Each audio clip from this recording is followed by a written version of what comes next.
साथियों, मैं प्रशांत कुमार आपका स्वागत करता हूं अपने YouTube चैनल भगवान बुद्ध की शिक्षाएं में।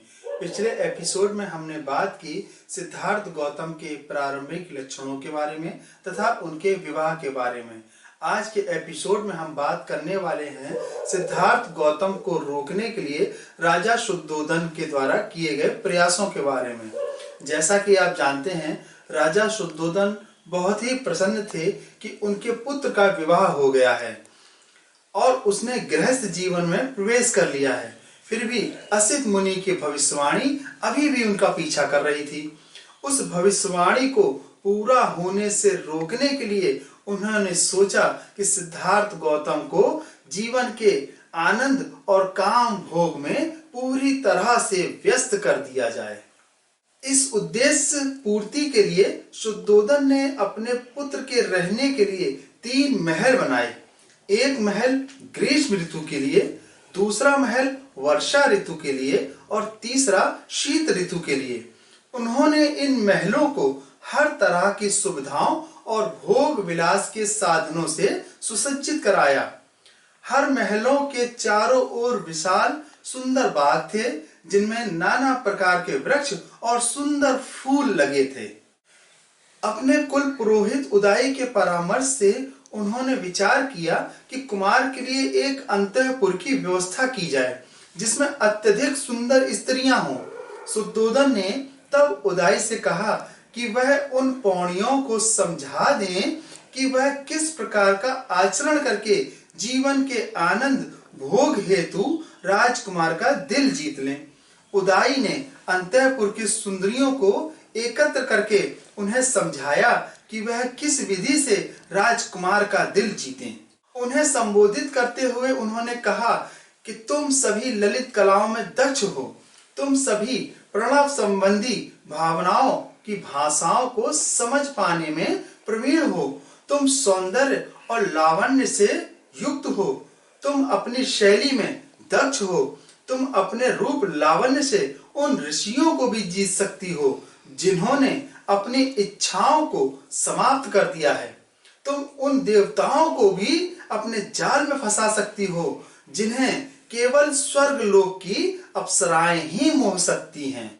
अपने दिल की भावनाओं को व्यक्त करने के कौशल द्वारा, नाज नखरों से, रूप लावण्य से, अपने श्रेष्ठ सौंदर्य से पुरुष की तो बात ही क्या, तुम स्त्रियों तक को मोह सकती हो। इस प्रकार दक्ष होते हुए तुम अपने अपने क्षेत्र में स्थित हो। सबके लिए राजकुमार को मुक्त कर काम रूपी बंधन में बांध लेना कोई कठिन कार्य नहीं है। तुम्हारा संकोचपूर्ण कातर व्यवहार नव वधु योग होगा, जो लाज शर्म से आंखें बंद कर लेती है। क्या हुआ यदि यह नायक अपनी उन्नत महिमा के कारण महान है, तो भी स्त्री का बल भी और महान होता है। यही तुम्हारा दृढ़ संकल्प होना चाहिए। पुराने समय में एक ऋषि था जिसे कोई भी नहीं जीत सकता था, लेकिन एक सुंदर वेश्या ने उस ऋषि को अपने रूप के बल में तिरस्कृत किया और उसे अपने पैरों में गिरा लिया। वह ऋषि यद्यपि गहन तपश्चर्या में लीन था, तो भी एक अक्षरा ने उसे 10 वर्षों तक जंगल में बंदी बनाकर रखा था। इस प्रकार के अन्य ऋषियों को ऐसी स्त्रियां भी निष्क्रिय बना दिया करती हैं। इस नाजुक राजकुमार की तो बात ही क्या है। इस राजकुमार ने तो अभी तारुण्य में प्रथम पग ही बढ़ाया है। जब ऐसी स्थिति है तो तुम साहस पूर्वक प्रयास करो, ताकि राजा के परिवार के भावी पीढ़ी उससे अलग ना होने पाए। सामान्य स्त्रियां साधारण आदमियों को मोह लेती हैं, किंतु सही अर्थों में स्त्रियां वे होती हैं जो कठोर स्वभाव के श्रेष्ठ पुरुष को भी अपने वश में कर ले। उदाई के यह शब्द सुनकर स्त्रियों के हृदय में उत्तेजना पैदा हो गई और राजकुमार को जीतने के लिए वे अपनी सीमाओं से आगे बढ़ गईं। लेकिन अपनी भ्रू भंगिमाओं, अपने कटाक्षों, अपनी मुस्कुराहटों, अपने नाज नखरों, अपने कोमल अंग संचालनों के बावजूद अंतःपुर की उन पौड़सियों को स्वयं पर कतई भरोसा नहीं था। लेकिन परिवार के पुरोहित उदय के निमंत्रण और राजकुमार के कोमल स्वभाव तथा प्रेम मद की शक्ति के कारण उन्होंने पुनः स्वयं विश्वास प्राप्त कर लिया।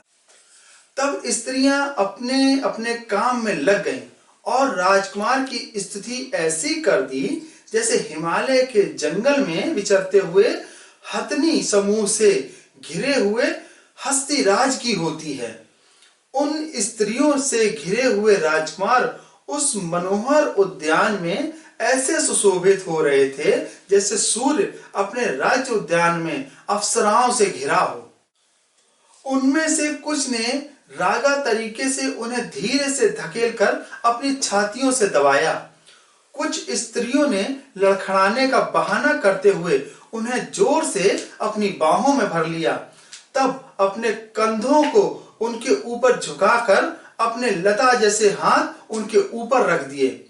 कुछ स्त्रियों ने अपने सुरागंध रक्त वर्ण होंठ वाले मुख से उनके कान में फुसफुसाया, मेरी रहस्यपूर्ण बातें सुनो। दूसरियों ने इत्रों से भीगे वस्त्रों से उन्हें आज्ञा देने की मुद्रा में उनके दोनों हाथ जोड़कर कहा, श्रृंगार का अनुष्ठान करो।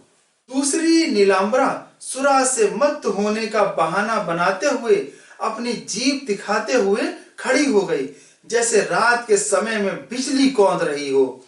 कुछ अन्य सुंदरियां सुनहरे घुंघरुओं को छनछनाती इधर उधर घूम रही थीं और महीन वस्त्रावत शरीर का प्रदर्शन कर रही थीं। अन्य हाथ से एक अम्ब शाखा को पकड़े हुए झुकी हुई अपने स्वर्ण कलश जैसी छातियों का प्रदर्शन कर रही थी। कुछ कमलों के बीच से निकलकर कमल लिए कमल नयनों वाली पद्म सुख राजकुमार के पास कमल देवी पद्मा के समान खड़ी थी। एक अन्य ने उचित हाव भाव के साथ सरल अर्थ वाला एक मधुर गीत गाया ताकि वह संयत राजकुमार भी उत्तेजित हो जाए। उसकी सृष्टि कह रही थी कि आप किस मोहजाल में पड़े हैं। एक अन्य ने अपने अभयायुक्त मुखमंडल पर अपनी भ्रू रूपी कमान को तानकर राजकुमार के मुख मुद्रा की नकल बनाई जैसे ही वह नायक की भूमिका निभा रही हो। एक अन्य सुंदरी उभरी छाती और हवा में झूलती बालियों वाली जो जोर से हंसी जैसे कह रही हो, यदि पकड़ सकें तो मुझे पकड़ें। जैसे ही वह चलने को हुए कुछ दूसरियों ने उन्हें पुष्पहारों की लड़ियों के बीच बांध लिया। कुछ सुंदरियों ने उन पर मधुर किंतु अंकुश के समान चुभने वाले शब्दों का प्रहार किया। एक दूसरी ने उन्हें बुलाने के लिए अम्ब वृक्ष की शाखा को हाथ में लेकर वासना में डूबे हुए एक फूल दिखाया और पूछा, यह किसका फूल है।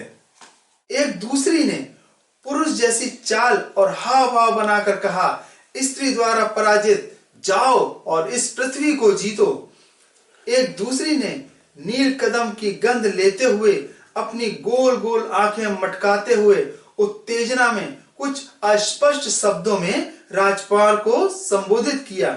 स्वामी, मधुगंधी पुष्पों में ढके इस अम्ब फल को देखें जिस पर कोकिला गाती है और लगती है कि जैसे वह स्वर्ण पिंजरे में कैद है। यहाँ आए और इस अशोक वृक्ष को देखें जो प्रेमियों का शोक वर्धक है और जहां जहां मधुमक्खियां ऐसे गुलजार करती हैं मानो अग्नि दग्ध हो। यहाँ आए और अम्ब तारिका से लिपटे इस तिलक वृक्ष को देखें मानो श्वेत वस्त्रों में कोई पुरुष किसी पीत वस्त्र धारणी स्त्री से लिपटा हो। अंगूरी रस की तरह प्रकाशमान पुष्पित इस कुरवृक्ष को देखें जो इस प्रकार झुका हुआ है मानो स्त्रियों के नखों की लाली से रंजित हुआ है। इस तरुण अशोक को देखें कि नई नई शाखाएं इसे चारों ओर से ढके हैं। यह ऐसे खड़ा है मानो यह हमारे हाथों के सौंदर्य को देख लज्जा से गड़ा जा रहा हो।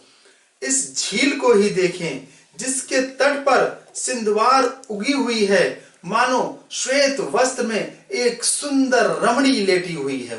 स्त्रियों का राजसी समर्थन देख पाने में वह चकवी आगे आगे जाती है और उसका नर पीछे पीछे चलता है, मानो उसका दास है। आओ मत, कोकिला का संगीत सुनो, गा रही है और दूसरी कोयल अक्षरशः अनुकरण करते हुए अपनी स्वीकृति दे रही है।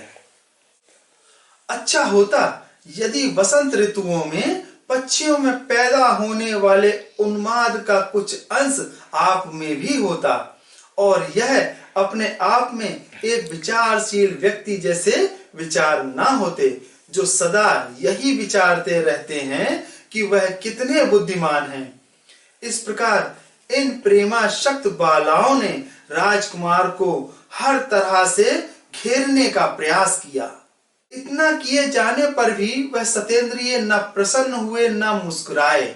उनकी वास्तविक अवस्था में देखकर राजकुमार ने बिना विचलित हुए एकाग्रचित होकर विचार किया, इन स्त्रियों में ऐसी क्या कमी है कि यह इतनी भी कल्पना नहीं कर सकती हैं कि यौवन अस्थिर है। उनका जो भी सौंदर्य है बुढ़ापा उसका नाश कर देगा। इस प्रकार प्रलोभन का यह क्रम बिना किसी परिणाम के महीनों वर्षों तक चलता रहा, किंतु इसका कुछ फल ना हुआ। तो साथियों, अगले एपिसोड में हम बात करेंगे प्रधानमंत्री का राजकुमार को समझाने के बारे में।